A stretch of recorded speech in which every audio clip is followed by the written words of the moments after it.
నివాసం ఈశం సకలార్చిత సంసేవిత రూపం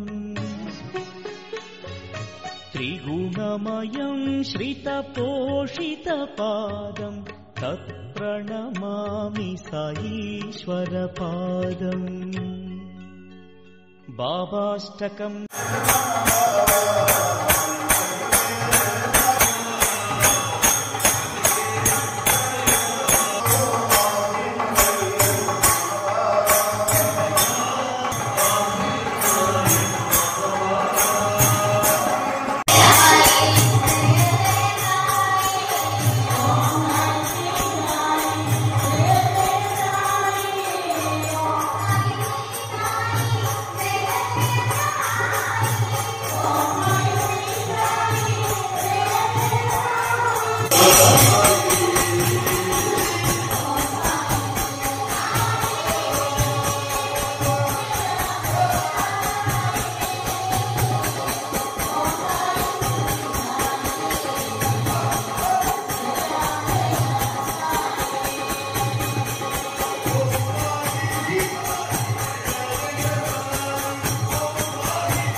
సాయి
మరాఠీ భాషలో జ్ఞానేశ్వరుడు రాసిన వ్యాఖ్యలే జ్ఞానేశ్వరి.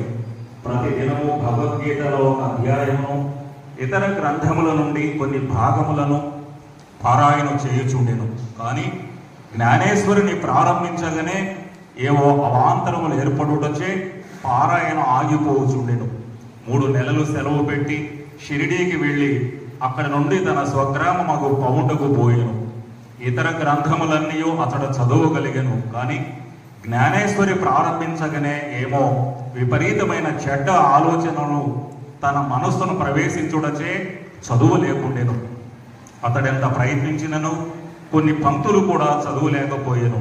కాబట్టి బాబా తనకు ఆ గ్రంథమందు శ్రద్ధ కలుగ చేసినప్పుడే దానిని చదువుముని వారి నోటి వెంట వచ్చినప్పుడే దానిని ప్రారంభించదననియు అంతవరకు దానిని తెరువుననియు నిశ్చయము చేసుకునిను.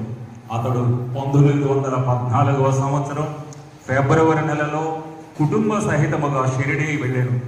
అక్కడ ప్రతిదినము జ్ఞానేశ్వరి చదువుతుంటివాయని బాబు సాహెబ్ జో దేవు గారిని అడిగాను. దేవు తనకు అట్టి కోరిక గలదనియు కానీ దానిని చదువుటకు శక్తి చాలకుండిననియు బాబా ఆజ్ఞాపించినచో దానిని ప్రారంభించేదననియు చెప్పాను.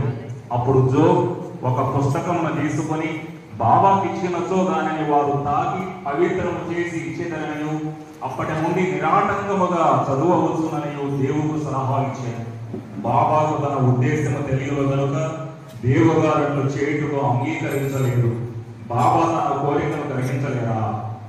దానిని పారాయణ చేయమని స్పష్టముగా ఆజ్ఞాపించలేరా అని దేవు బాబాను దర్శించి ₹1 దక్షిణనిచ్చెను.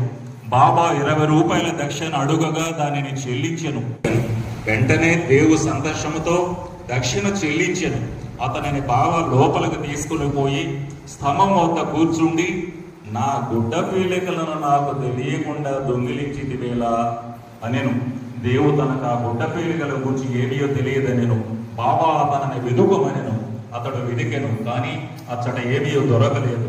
బాబా కోపగించి ఇట్లనెను, ఇక్కడ ఇంకెవరూ లేరు, నీ ఒక్కడవే దొంగవు. ముసలిదనముచే వెంట్రుకలు పండినప్పటికీ ఇచ్చటకు దొంగలించుటకు వచ్చిదివా అని కోపగించాను. బాబా మతి చెడిన వాని వలె తిట్టి కోపగించి చివాట్లు పెట్టెను. దేవు నిశ్శబ్దముగా కూర్చుండెను. దేవు తాను సటకా దెబ్బలు కూడా తినరోమని అనుకొనెను. 1 గంట తరువాత బాబా అతనిని వాడాకు వెళ్ళమని దేవు అతడికి జరిగినదంతయు జోగుకు బాలకరాములకు తెలియజేసెను.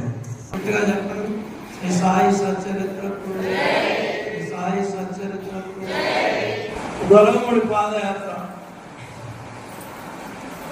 దృష్టంగా దాని మీద ఉంది. వివేకానందుడు చెప్పాడు ఒక మాట, ఒక లక్ష్యం పెట్టుకుంటే దాన్నే శ్వాసించాలి, దాన్నే ధ్యానించాలి, దాన్నే ఆలోచించాలి. ఎక్కడ తిరుగుతున్నా, ఎక్కడ ఏ పని చేస్తున్నా మనసంతా దాని మీదే ఉంటే లక్ష్యం ఖచ్చితంగా సిద్ధిస్తుంది, లక్ష్యం చేరుకుంటాము అని చెప్పాడు ఆయన వివేకానంద స్వామి మాట. అట్లా ఒక కార్యక్రమం పెట్టుకున్నప్పుడు నేనే కాదు, నాతో పాటు మీరు కూడా భాగస్వాములే. దీంట్లో సాయి సత్యేంద్ర శోభాయాత్ర గురించి కూడా చెప్పాలంటే తనివి తీరడం మీరందరూ భాగస్వాములు. దాంట్లో సాయితత్వ ప్రచారకులందరూ మెసేజ్లు పెట్టారు వాట్సాప్ గ్రూపుల్లో. అవన్నీ నేను మీకు చదివి వినిపించాలనుకున్నా సమయం లేకుండా పోయింది. వాట్సాప్ గ్రూప్లో బాగా పెడతారు చూడండి. ఈరోజు మధ్యాహ్నం గురువారం మందిరంలో సత్సంగం కూడా. ఈరోజు గొలవమూడి పుణ్యక్షేత్రం విశిష్టత, వెంకయ్య స్వామి వారి సూపుల మీద సత్సంగం చెప్పించాడు బాబా.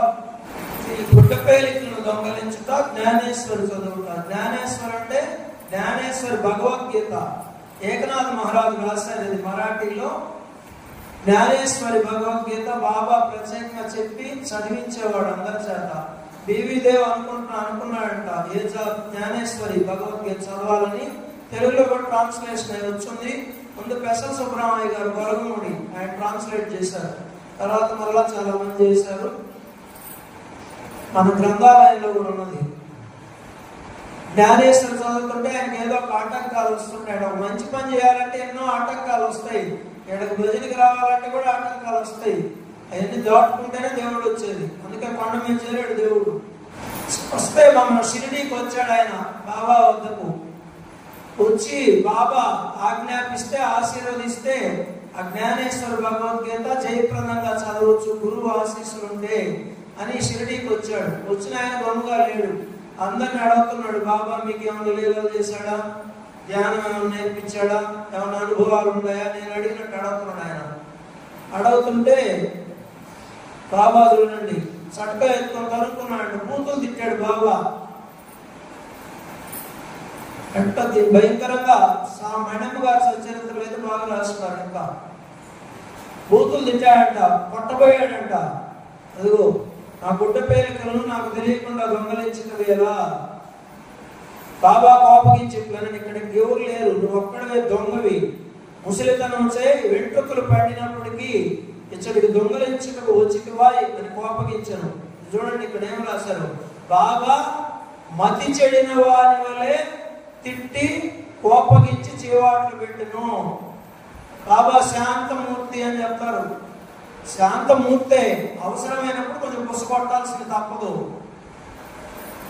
శాంతమూర్తే, లోపల శాంతమూర్తి ఆయన. పైకి భక్తుల్ని బాగుపరిచేదానికి, భక్తుల్ని ఉద్ధరించేదానికి తిట్టేవాడు. లేకపోతే కోపలు పడినంత ప్రేమమూర్తి, శాంతమూర్తి. బూతులు తిట్టాడా చూడండి. మతి చెడిన వారి వలే అంటే ఏందా మతి చెడిన వాడు అంటే ఎవరా, పిచ్చోళ్ళలాగా తిట్టాడంట, మెంటలు వచ్చినట్టు తిట్టాడంట. అంటే ఇంకా దానికంటే పదవి ఏముందా, ఇప్పుడు ఎట్ట తిట్టుంటాడా. కొట్టబోయాడంట పోయి. కొట్టించుకుంటే తిట్టించుకుంటే అదృష్టం కదా సాయి బాబా చేత. వాడు కదా బాగుపడతాడా, వాడు కదా ఉద్ధరింపబడతాడా. గురువులు కూడా చిన్నప్పుడు తిట్టకుండా కొట్టకుండా మనకు చదువు వచ్చిందా. ఇప్పుడు పోతున్నారు పేరెంట్స్, మా పిల్లవాడిని కొట్టేవేంది, పిల్లవాడిని కొట్టకపోతే చదువు ఎట్టు వస్తుందా. చెరుకా బెల్లం పెట్టండి పెడద్దా, దానికి లేసి పిండితే పెడద్ది. దేవుడు మౌనంగా ఉన్నాడు తెలుసు కాబట్టి బాబా ప్రేమ, ఈయన తిట్లు కూడా ఆశీర్వాదాలని తెలుసు, మౌనంగా ఉన్నాడు ఆయన. అదిగో దెబ్బలు కూడా తిన్నాం అనుకున్నాడు, తప్పించుకున్నాం దెబ్బలు. దేవుడు ఈరోజు దెబ్బలు పడాల్సింది నాకు అనుకున్నాడు. మన వాడాక వెళ్ళమన్నాడు. మళ్ళా అక్కడ చెప్పాడంట బాలకరామ్, ఏంది బాబా ఎటు తిట్టాడు నన్ను, నేనేం చేశాను, ఎందుకు ఆయన తిట్టాడు, అవంతనా నేనేం చేయలేదు అసలు అంటే. అప్పుడు వాళ్ళు చెప్పారంట. అప్పుడు ఆయన చెప్తే ఈయనకి అర్థమైంది. అంటే వేరే వాళ్ళని మధ్యవర్తుల్ని ప్రశ్నించాడు ఈయన. బాబా దగ్గర మీకు ఏమైనా లీలలు జరిగాయా, అనుభవాలు జరిగాయా, ఏమైనా నేర్పించాడా మీకు అంటే మధ్యలో వాళ్ళని అడగడమే దొంగలించడం, గుడ్డ పేలికలు దొంగలించడం. నేను జల్తార్ సల్లా ఇచ్చుటకు సిద్ధంగా ఉన్నాను, నువ్వు గుడ్డ పేలికలు ఎందుకు దొంగలించే ఉన్నాడు. జల్తార్ సల్లా అంటే పెద్ద షాలు, అంటే బంగారు షాలువా, బంగారు బాటేసేదానికి నీకు సిద్ధంగా ఉన్నానురా, మధ్యలో వాళ్ళు ఎందుకు అడుగుతావు. ఇప్పుడు పరిస్థితులు అట్టే ఉన్నాయి. రాత్రి శరత్ బాబుజీ గారిది కృతజ్ఞతాపూర్వకంగా చేసుకున్నాం. కృతజ్ఞత ఉండాలా, గౌరవం ఉండాలా, కానీ సాయిబాబాని మర్చిపోకూడదు. శరత్ బాబుజీ సాయిబాబా, భరద్వాజ మాస్టర్ గారే సాయిబాబా, అమ్ముల సాంబశివరావు గారే సాయిబాబా, రమణానంద స్వామి సాయిబాబా. ఇప్పుడు పరిస్థితి ఎట్ట అయిపోయిందంటే గురువుల ధ్యాసలో పడి అసలు ఆయన మర్చిపోతున్నారు. ఆయన ఫోటో ఊరికట్టు పెట్టుకుంటున్నారు జనం రాలని. జనం కోసం సాయిబాబా ఫోటో పెట్టి పక్కన సాయిబాబాతో సమానంగా గురువుల ఫోటోలు పెడుతున్నారు. సాయిబాబా పాదాల దగ్గర ఉండాలి గురువులు. వాళ్ళు గొప్ప వ్యక్తులే, మనకంటే చాలా శక్తివంతులు, కానీ బాబా కంటే కాదు. గుర్తుపెట్టుకోవాలి, మైండ్ ఇట్. బాబా సూర్య తేజస్సు, సూర్యుడు. వాళ్ళంతా ఏంటంటే ఒక థర్మల్ స్టేషన్. కొంత దూరానికి వెలుగునివ్వగలరు, కొంత ప్రాంతానికి వెలుగునివ్వరు, కొన్ని ప్రాంతాలకు వెలుగునివ్వగలరు. 1000 మెగావాట్స్, అట్లా 1,00,000 మెగావాట్లు, 2,00,000 మెగావాట్లు ఉండొచ్చు. కానీ బాబాది సూర్యుడు వస్తే లైట్లు అవసరమా? సూర్య తేజస్సు, బాబాది సూర్య తేజస్సు. వాళ్ళు కూడా ఒక పెద్ద థర్మల్ స్టేషన్లు, కొన్ని ప్రాంతాలకి వెలుగునివ్వగలరు. వాళ్ళ మీద గౌరవం ఉండాలా, కృతజ్ఞత ఉండాలా. కానీ సాయిబాబా వాళ్ళు అనుకోకూడదు. అదే గుడ్డ పేలికలు దొంగలించడం. నేరుగా బాబాతో మాట్లాడొచ్చు అని 100 సార్లు చెప్తున్నా. నేను ఎందుకు చెప్తున్నాను? అనుభవించి చెప్తున్నాను. మాట్లాడుతున్నాడు.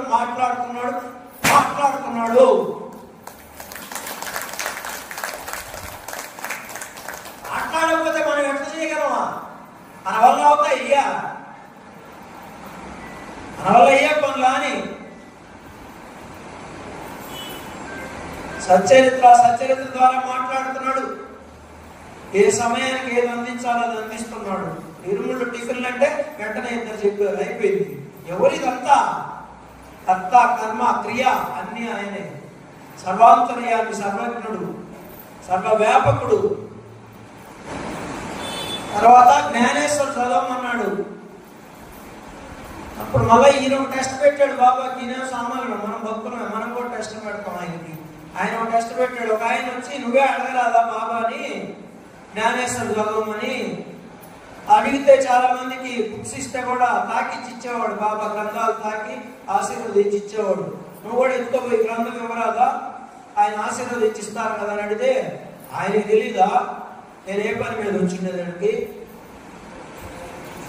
ఎలాంటి బాగా టెస్ట్ ఆయనకి తెలీదా? బాబాకి ఆ మాత్రం తెలియదు. ఆయనకి మన మనసులో ఉండేదే తెలుసుకున్నాడు. ఆయన తెలీదా నేను ఈ పని మీద వచ్చిండేది అని? బాబాకి టెస్ట్ పెట్టండి. నేను అడగను, ఆయనే చెప్పాలా అని. తర్వాత రోజు ద్వారకామాయికి వస్తే, దేవు జ్ఞానేశ్వరు చదువు, శ్రద్ధగా చదువు. ఇక్కడ చూడండి, ప్రతినిత్యం కొంచెమైన క్రమం తప్పక చదువునప్పుడు దగ్గరున్న వారికి శ్రద్ధాభక్తులతో బోధపరిచి చెప్పుము. ఏం చెప్పాడు? చదివి గమ్మునం అన్నాడా? పంచాల పంచితే వస్తాయి మార్కులు ఆయన దగ్గర. గురుసేవ, అది కూడా దగ్గరున్న వారికి చదివి చెప్పమన్నాడు. చెప్పడమే సత్సంగం, వినడం శ్రవణం. నవ్వేద భక్తుల్లో మొదటిది. అలా చెప్పి గమ్ముగాలేడు. మళ్ళా స్వప్న దర్శనం ఇచ్చాడు. స్వప్నంలో దర్శనమిచ్చి, జ్ఞానేశ్వరు బోధపడుతుందా నీకు అడిగాడు. స్వప్నంలో కనపడ్డా ప్రత్యక్ష దర్శనమే లేదు, అర్థం కావట్లేదని చెప్పాడు ఈయన. ఇంకా ఎప్పుడు తెలుసుకుంటావు? నీ కృప లేకపోతే, నీ కృప వర్షించనిదే అన్నాడు. ఇక్కడ ఏంది?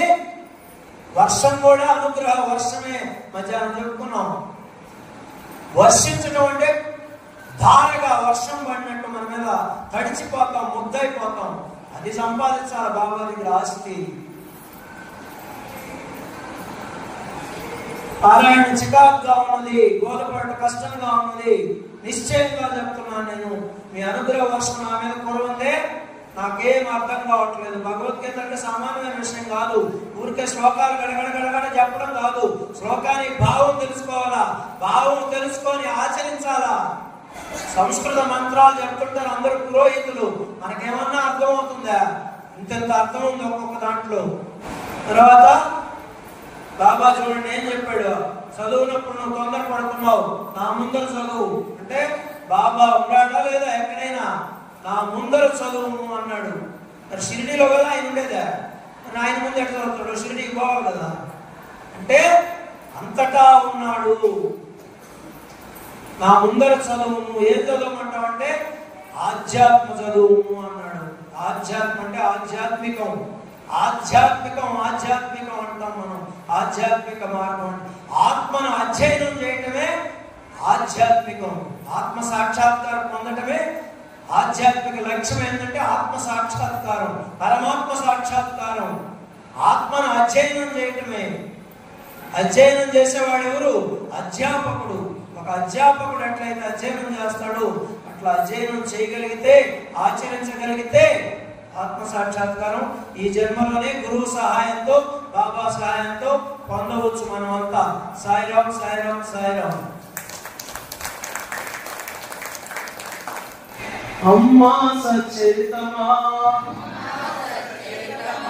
అమ్మా సచ్చరితమా, సాయినాథ ప్రతిరూపమా, సాయినాథ ప్రతిరూపమా, అమ్మ నీకు వందనాలమ్మా,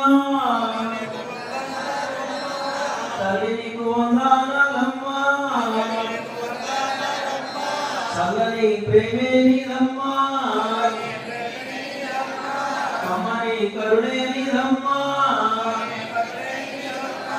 అమ్మా సచ్చరితమా, సాయినాథ ప్రతిరూపమా, అమ్మ నీకు వందనాలమ్మా, తల్లి నీకు వందనాలమ్మా, అమ్మ నీకు వందనాలమ్మా, తల్లి నీకు వందనాలమ్మా, కమ్మని ప్రేమే నీదమ్మా. అందరి చేతిలో తీసుకోండి సాయి సచ్చరిత్ర.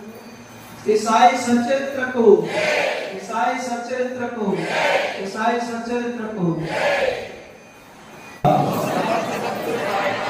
సాయి మాత ద్వారకామాయి భక్తుల కోరికలు నెరవేర్చు కల్ప వృక్షమా, నీ దివ్య ఆశీస్సులతో ఈరోజు నీ సన్నిధికి, నీ భజనకు, నీ చరిత్ర పారాయణకు, నీ సత్సంగానికి రాగలిగాం.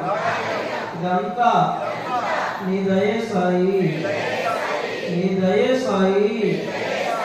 ఇలాగే ప్రతిరోజు నీ సేవలలో పాల్గొనే మనసును, బుద్ధిని, శ్రద్ధను, ఓర్పును, ఆరోగ్యాన్ని ప్రసాదించు దేవా. నీ కృపా దృష్టితో అనుక్షణం మా వెన్నంటి ఉండి మమ్ములను, మా కుటుంబ సభ్యులను కంటికి రెప్పలాగా కాపాడి నడిపించు దేవా. మా తల్లిదండ్రులను, మా అత్తమామలను గౌరవించి సంరక్షించే సద్బుద్ధిని మాకు ఇవ్వుము సాయి. మాలో ఉన్న ఈర్ష్య, ద్వేషం, అహంకారం, అసూయ, కామం, లోభం, క్రోధం, మోహం, మదం, మాత్సర్యం వాటిని సమూలంగా తీసివేసాయి, తీసివేసాయి. బాబా, బాబా నీ చేతిలో, నీ చేతిలో పరికరములుగా, పరికరములుగా అమ్ములను ఉపయోగించుకోసాయి, ఉపయోగించుకోసాయి. ధర్మాన్ని ఆచరించే శక్తిని, సద్గుణాలను, ఇంద్రియ నిగ్రహాన్ని మాకు అనుగ్రహించుము సాయి. మాకు, మా కుటుంబానికి, ఈ విశ్వానికి అంతటికి నిరంతరం శాంతిని ప్రసాదించు దేవా. సమర్థ సద్గురు సాయినాథ్ మహారాజా, మహారాజా శరణం, శరణం, శరణం. రెండు చేతులు పైకెత్తండి. సాయినాథ, సాయిమాం. పాహి మాం, పాహి మాం, పాహి మాం, రక్ష మాం, రక్ష మాం, రక్ష మాం, రక్ష మాం. మహాయజ్ఞంలో 12వ రోజు సాయి స్వాములకు రాత్రి అల్పాహార ప్రసాద వితరణ, ప్రత్యేక భజన, బాబాకు పుష్పమాల ఉభయకర్తలు కర్ణ వెంకటకృష్ణారావు, ఝాన్సీ లక్ష్మి గారు బాబా వద్దకు రావాలి. సాయి సరిపాదు ఝాన్సక్క సేవల గురించి చెప్పాలంటే ఇంచుమించు మా ఇంట్లో సత్సంగాలు జరిగేటప్పటి నుంచి 2000 సంవత్సరం ఫిబ్రవరి 24 సత్సంగాలు భజనలు ప్రారంభమయ్యి 24 సంవత్సరాల ప్రస్థానం ఝాన్సక్కది సాయి దర్బార్తో. ఒక రోజు 2 రోజులు కాదు, ఇక్కడ ఉన్నారు 24 సంవత్సరాల ప్రస్థానం. హరియాణ సాయి, ఉషావుద్దీన్ సాయి, రజనీ సాయి, ఇంకొక 2-3 ఏళ్ళు అటు ఇటుగా మోహన్ సాయి, ప్రభాకర్ సాయి, వీళ్ళంతా 20 ఏళ్ళు 15 ఏళ్ళు ఉండే విజయ సాయి, వీళ్ళంతా గుడి వచ్చిన తర్వాత వచ్చారు. 10 ఏళ్ళు తక్కువ ఎవరు లేరాడు. అంతా 10 ఏళ్ళ నుంచి 24 ఏళ్ళ వరకు బాబాతో రుణానుబంధం. అసలు సాయి దర్బార్ కోసమే ఇల్లు కొనింది ఝాన్సక్. ఇక్కడ సాయి దర్బార్ కోసమే ఈ ప్రాంతంలో ఇళ్ళు కొన్నవాళ్ళు చాలా మంది ఉన్నారు. ఇళ్ళు కొని ఇళ్ళు కట్టించుకున్న వాళ్ళు ఇక్కడ. అది కదా బాబా శక్తి అంటే. బాబా వచ్చేటప్పటికి అంతా తుమ్మ చెట్లే ఉండింది, బైపాస్ రోడ్డు కూడా లేదు. ఈ రోజు ఇంత రెసిడెన్షియల్ వచ్చిందంటే ఆయన దయే. చిల్డ్రన్స్ పార్క్ దగ్గర కూడా బాబా కూర్చునేటప్పటికి ఏమి లేవాడ, అదంతా దెబ్బది. మున్సిపాలిటీ చెత్త పోస్తున్నారు. బాబా కూర్చున్న తర్వాత సస్యశ్యామలం అయిపోయింది. సాయిరాం బాగా సహకరిస్తాడు. వాడు శ్రీవారు కృష్ణారావు, ఆయన బండి మీద తీసుకొచ్చి వదిలిపెట్టేవాడు. చిన్న గుడి ఉన్నది ఫస్ట్ 2002లో మా ఇంట్లో సత్సంగాల తర్వాత 2002లో చిన్న గుడి రోజు భజన చేసేవాడు. ఇప్పుడు వయసులో వచ్చేసే అందరికీ ఓపికలు లేవు. అప్పటికీ పోరాటం చేస్తున్నారు బాబా ఇచ్చిన శక్తితో. ఎందుకంటే వయసుతో పాటు శక్తి కూడా సన్నగిల్లద్దు కదా ఎవరికైనా. 24 ఏళ్ళు అంటే అప్పటికి 30-35 ఏళ్లలో ఉండుంటారు అందరూ, అంతే కదా. ఝాన్సక్ కూడా 60 దాటాయి. అప్పుడు ప్రతిరోజు భజన చేసేవాళ్ళం మందిరంలో. వాళ్ళ ఆయన తీసుకొచ్చి వదిలిపెడితే నేను తీసుకెళ్ళి వాళ్ళ ఇంట్లో దించి వచ్చేవాడిని. ప్రతిరోజు 10 సంవత్సరాలు దించి వచ్చా బండిలో నేను వాళ్ళ ఇంటి దగ్గర. ప్రతిరోజు మోటార్ బైక్లో దించి వచ్చేవాడిని. పోయి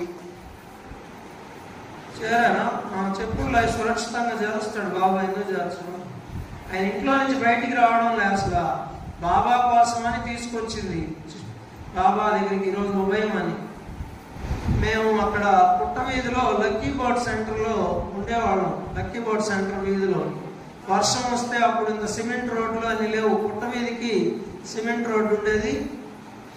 ఆ లక్కీ బోర్డ్ సెంటర్ వీధికి ఎర్రమట్టి రోడ్డు ఉండేది. వర్షం వస్తే నీళ్లు ఇంత ఎత్తున ఒక మనిషి లోతు నీళ్లు వచ్చేటి వర్షాకాలం. ప్రతి గురువారం మా ఇంట్లో సత్సంగము భజన రోజు డైలీ 4 హారతులు కూడా జరిగాయి. అవి మేము స్వయంగా చేసుకునే వాళ్ళమి. గురువారం భజనకి అందరూ వచ్చేవాళ్ళు. హారతులకు కూడా కొంతమంది పక్కన వాళ్ళు అందరూ దేవాలయానికి వచ్చినట్టు వచ్చేవాళ్ళు. ఇల్లే దేవాలయం చేశాడు బాబా. అప్పుడు ఝాన్సక్క నాకు బాగా గుర్తు. ఝాన్సక్కే కాదు అందరూ. పుట్ట వీధికి సిమెంట్ రోడ్డు ఉంది. మా ఇంటి ముందు నీళ్లు, మనిషిలో ఇల్లు. మా ఇంటి ముందు నుంచి రావాలంటే రాలేరు వాకిట్లో నుంచి. పుట్ట వీధి రోడ్లో నుంచి ఒక ఆయన మా ఇంటి వెనక ఒక ఇల్లు ఉంది. అటు తూర్పు వాకిలి ఇల్లు, మాది పడవర్ ఫేసింగ్. తూర్పు వాకిలి ఇంటి ఆయన అడిగాను నేను. కొంచెం మా వాళ్ళు వస్తారు, ఒక స్టూల్ వేస్తాం ప్రహరీ గోడ దగ్గర. స్టూల్ ఎక్కి ప్రహరీ గోడ ఎక్కి మా ఇంట్లోకి దిగుతారు, ఈ పక్కకి భజన చేసుకొని మళ్ళీ వెళ్ళిపోతారంటే ఆయన ఒప్పుకున్నాడు. ఆయన కూడా బాబా భక్తులు కాబట్టి. అట్లా వీళ్ళందరూ ఝాన్సక్కతో సహా ఆ స్టూల్ ఎక్కి లోపలికి దిగి భజన చేసుకొని మళ్ళీ గోడెక్కి దూకేవాళ్ళు. ఇంకొక మాటలో చెప్పాలంటే గోడెక్కి ప్రహరీ గోడెక్కి. అది చూడండి ఎంత నిబద్ధత, ఎంత నియమం. ఈరోజు కూడా బాబా పాదాల దగ్గర ఆయనకి బాగా లేకపోతే తీసుకొచ్చిందంటే ఆ బాబా వద్దకు తీసుకురావాలనే తపనే తపస్సు. అంత నిబద్ధతతో, నియమ నిబద్ధతతో, క్రమశిక్షణతో చేశారు. ఇప్పుడు అందరు కాదు కానీ కొంతమంది ఆ నిబద్ధత కనపడటం లే. ఉండాల నిబద్ధత ఉంటేనే ఆయన దగ్గర మనం అనుగ్రహాన్ని పరిపూర్ణంగా పొందగలం. దానికి జాన్సక్క సాయ ఉదాహరణ. వాకింగ్ చేసుకుంటా పోతా ఉంటే పుట్ట వీధిలో భజన పడినాం. భజన అంటే ఇష్టము, పాటలు ఇష్టం కదా. భజన సౌండ్ ఇచ్చుకుంటూ వాళ్ళ ఇంటికి వెళ్ళిపోయా. అప్పుడు చాలా బాగా అలంకారం చేసుకుని భజన చేసుకుంటున్నారు. నాకెంత ఆనందం వేసిందాము. కూర్చునేసి భజన అంతా అయిపోయినాక బయటకు వచ్చేస్తుంటే లక్ష్మి వచ్చింది నా దగ్గరికి. అక్క కొత్త వాళ్ళు అంటే వాళ్ళు అప్పుడే పట్టుకుంటారు. దేవుడు ఇట్లాగే ఉంటాడు, మీరు 4 హారతులు ఇస్తాము, ఎప్పుడైతే రాండి అనింది. తెల్లవారి మా పక్కింటి అని చెప్పారు. అప్పుడు నేను రాకపోతే చాలా బాగా అలంకారం చేసుకుంటారు, ఎప్పుడు అట్లా పెట్టుకుంటారంట వాళ్ళు. మనమైతే వినాయక స్వామి పెట్టుకుంటే ఎప్పుడెప్పుడు తీసేద్దామని చూస్తుంటాం కదా, అందుకని మనం పోదాం రానంటే గబగబా పని చేసుకుని ఆమె కూడా వచ్చింది. వస్తే చాలా ఆనందం వేసింది. ఆమె కూడా చాలాసేపు ఉన్నాము. ఆ రోజు సాయంత్రం మళ్ళీ పోయా అంటే పోతానే ఉండేది పుట్ట మీద వాళ్ళింటికి. నాకేది నేను ఎట్టపోయేదాన్ని. బస్సు కూడా ఉండి కృష్ణయ్య కోసం కట్టిన మందిరంలోనే బాబాను పెట్టాక మీరు బాబాను కొలుచుకోండి అని. సరే నాయన ఎవరైతే ఏమని కృష్ణయ్య అయినా బాబాయ్ అయినా ఎవరైనా ఉంటే అందరూ బాబాను కొలుచుకుంటుంటే పెద్ద పట్టం తీసుకొచ్చి వస్తామి మా ఇంట్లో బయట చేశారు. సచరిత్రలు ఇచ్చారు, పాఠ పుస్తకం ఇచ్చారు, ఆర్ట్ పుస్తకం ఇచ్చారు. ఇంక బాబాకి అంత లక్ష్మీ బాబాను కొలుచుకుంటారు. తర్వాత ఇక్కడికి వచ్చాము, చిన్న మందిరాన్ని కట్టేది సేవ చేస్తున్నాము. పెద్ద మందిరానికి కూడా ఆయనే వల్ల ఏదో శక్తి ఇచ్చింది కాబట్టి సేవ చేస్తున్నాము. ఆయనే కొలుచుకుంటా ఉన్నాము. చాలా చాలా చాలా బాగున్నాము. సాయినాథ్ మహారాజ్కి జై, సాయినాథ్ మహారాజ్కి జై.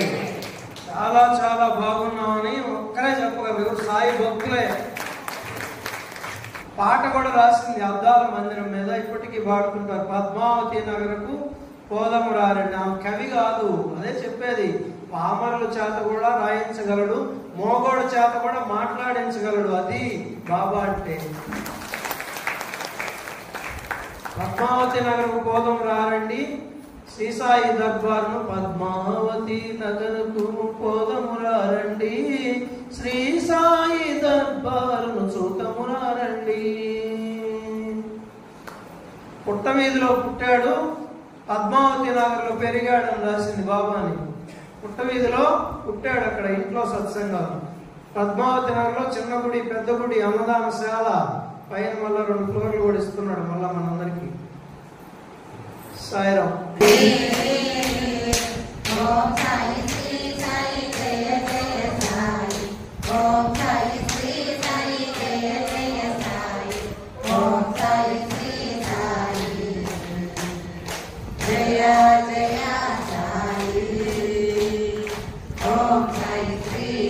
యాత్ర వైజాగ్ నుంచి బయలుదేరారంట. ముందు అటు వెళ్ళారంట జమ్మూ కాశ్మీర్. వైష్ణవి దేవి అమర్నాథ్ చూసారా? జమ్మూ కాశ్మీర్ వైష్ణవి దేవి చూసుకొని ఇప్పుడు అరుణాచలం వెళ్తూ గూగుల్లో సెర్చ్ చేస్తే మన గుడి చూపిస్తే ఇక్కడ రాత్రి ఇక్కడ ఉండేదానికి వచ్చారు. ఇక్కడి నుంచి సైకిల్లో అరుణాచలం వెళ్ళి అక్కడి నుంచి కన్యాకుమారి, రామేశ్వరం, తర్వాత కన్యాకుమారి, ఇంకా మళ్ళా రిటర్న్ లో పుణ్యక్షేత్రాలన్నీ చూసుకుంటూ సైకిల్ యాత్ర, పుణ్యక్షేత్రాలు సైకిల్లో యాత్ర. అదృష్టవంతులు ఈ వయసులో మంచి సంకల్పం ఇచ్చాడు. వారి యాత్ర జయప్రదంగా జరగాలని సాయినాథుడు వాళ్ళకు తోడుండి ఆ శక్తిని, అనుగ్రహాన్ని వాళ్ళ బిడ్డలకి ప్రసాదించి వాళ్ళ జయప్రదంగా వాళ్ళ యాత్ర జరిపించి సురక్షితంగా వాళ్ళ గృహాలకి బాబా తోడుండి చేర్చాలని అందరం బాబాని హృదయపూర్వకంగా ప్రార్థిద్దాం. మన ఉడతా భక్తిగా మనం ఒక భక్తుని గౌరవించుకోవడం మన సాంప్రదాయం. బాబా కండువ వాళ్ళకి బహుకరించబడుతుంది. నామం చెప్పండి. సాయి జయ జయ సాయి, ఓం సాయి శ్రీ సాయి, జయ జయ సాయి, ఓం సాయి శ్రీ సాయి, జయ జయ సాయి, ఓం సాయి శ్రీ సాయి, జయ జయ సాయి, ఓం సాయి శ్రీ సాయి, జయ జయ సాయి, ఓం సాయి శ్రీ సాయి.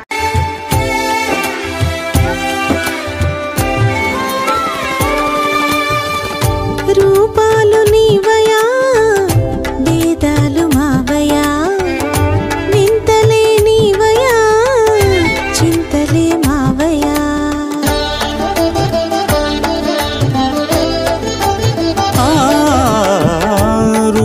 రూపాలు నీవయా వేదాలు మావయా వింతలే నీవయా చింతలే మావయా రూపాలు వేవేలు సాయి భేదాలు లేనివాడు సాయి వింతలే చేయువాడు సాయి చింతలే తీర్చువాడు సాయి సాయి బాబా శరణం సాయినాథ శరణం సాయి బాబా శరణం సాయినాథ శరణం నీ ద్వారకా మాయి మాకు ఓ దారి చూపు సాయి నీ జ్ఞాన జ్యోతులే మాలో వెలుగు నింపు సాయి సాయి బాబా శరణం సాయినాథ శరణం సాయి బాబా షిరిడీ సాయినాథనీ రూపం ఓ అద్భుతం